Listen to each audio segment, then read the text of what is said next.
यानंतर घेऊयात महाराष्ट्रातील गावखेड्यातल्या बातम्यांचा आढावा माझं गाव माझा जिल्हामधून। महायुती सरकारमधील नव्या मंत्र्यांचा शपथविधी आज पार पडणार। दुपारच्या सुमारास नागपुरातील राजभवनात शपथविधी सोहळा। नागपूरच्या राजभवनात मंत्र्यांच्या शपथविधी सोहळ्याची जोरदार तयारी। आज दुपारी 3 नंतर शपथविधी सोहळा राजभवनातील लॉनवर होणार। मुख्यमंत्री झाल्यानंतर फडणवीस आज पहिल्यांदाच नागपुरात येणार। फडणवीसांच्या स्वागताची नागपुरात जय्यत तयारी। धरमपेठ परिसर पूर्ण भगवामय। नागपुरात अधिवेशनाची जय्यत तयारी। सचिवालयासमोर सरकारची रांगोळी। मुख्यमंत्री आणि दोन्ही उपमुख्यमंत्र्यांची हुबेहूब रांगोळी। यंदाचं हिवाळी अधिवेशन 16 डिसेंबर ते 21 डिसेंबर पर्यंत चालणार। विधानसभा सचिवालयाने जारी केल्या सूचना। सूचनेनुसार आजपासून सरकार आणि विरोधी पक्ष नागपुरात दाखल। नागपूरला रवाना होण्याआधी राधाकृष्ण विखे पाटलांनी केलं देवदर्शन। म्हसोबा महाराज आणि साईबाबांचं घेतलं दर्शन। हिवाळी अधिवेशनासाठी छगन भुजबळ नागपूरला पोहोचले। ओबीसी कार्यकर्त्यांकडून बहुजन नायक असे पोस्टर घेऊन भुजबळांचं स्वागत। विधान भवनाच्या मुख्य प्रवेशद्वारासमोर देवेंद्र फडणवीस आणि नितीन गडकरींचं कटआउट। एकमेकांना आलिंगन करताना मोठा कटआउट विधान भवनाच्या बाहेर। उपमुख्यमंत्री अजित पवारांनी बारामती शहरात दत्त मंदिराचं केलं भूमिपूजन। भूमिपूजन करताना टोपी नसल्यानं अजितदादांनी भटजींची टोपी काढून घेतली। उमरग्यात आजी माजी आमदारांचा पाणी पुरवठा योजनेवरून श्रेयवाद। 2 महिन्यांपूर्वी आमदार ज्ञानराज चौगुले यांनी केलं होतं उद्घाटन।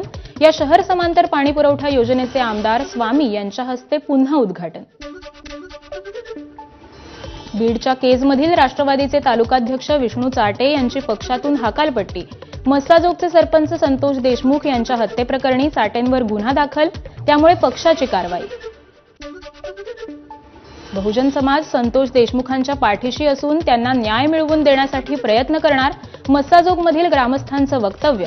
देशमुखांच्या पत्नीला सरकारी नोकरी देण्याची देखील मागणी। रामदास आठवलेंनी परभणीत डॉक्टर बाबासाहेब आंबेडकरांच्या पुतळा परिसराची केली पाहणी। संविधान न मानणाऱ्यांनी देश सोडून जावं, आठवलेंचं वक्तव्य। अहिल्यानगरात भाजीपाल्याचे दर घसरले। आठवड्याभरापूर्वी 80 ते 100 रुपये किलो मिळणारी भाजी आता 35 ते 50 रुपयांवर। मागणी नसल्यानं रोठा सुपारीच्या उत्पादनात घट। निसर्ग चक्रीवादळाचा सुपारी बागायतदारांना मोठा फटका। उत्पन्नात घट झाल्यानं शेतकऱ्यांना सरकारच्या मदतीची अपेक्षा। मुंबई गोवा महामार्गावरील परशुराम घाटात माती सर्वेक्षण। पावसाळ्यात सतत कोसळणाऱ्या सर्वेक्षण भिंतीमागील कारणं शोधण्यासाठी मातीचं सर्वेक्षण। जळगाव जिल्ह्यात थंडीचा जोर वाढल्यामुळे विदेशी पक्ष्यांचं आगमन। जलाशय परिसरात रशिया, सायबेरिया आणि युरोपियन देशातून अनेक पक्षी जळगावात दाखल। विदेशी पक्षी बघण्यासाठी मोठी गर्दी। भंडाऱ्यात थंडीचा कडाका वाढण्याचा अंदाज। यावर्षी सर्वात कमी 9 अंश डिग्री तापमानाची नोंद। प्रशासनाकडून नागरिकांना काळजी घेण्याचं आवाहन।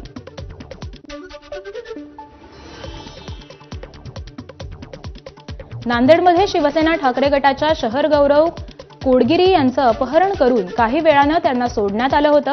या प्रकरणी पोलिसांनी 7 जणांना ताब्यात घेतलं।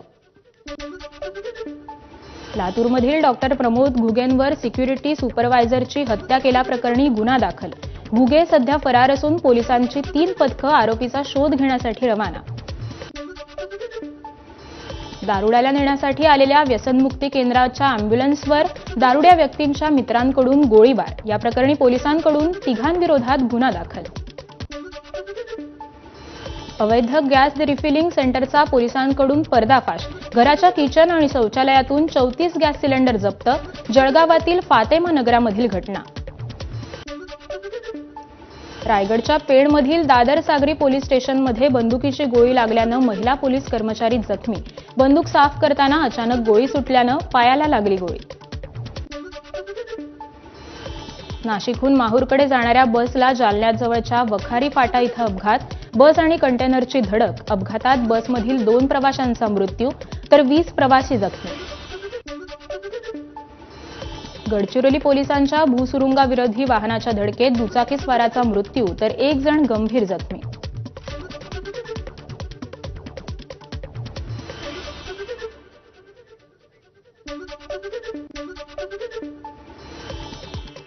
या होत्या काही वेगवान घडामोडी. यानंतर पाहूयात बातमी सविस्तरपणे. राज्य मंत्रिमंडळाचा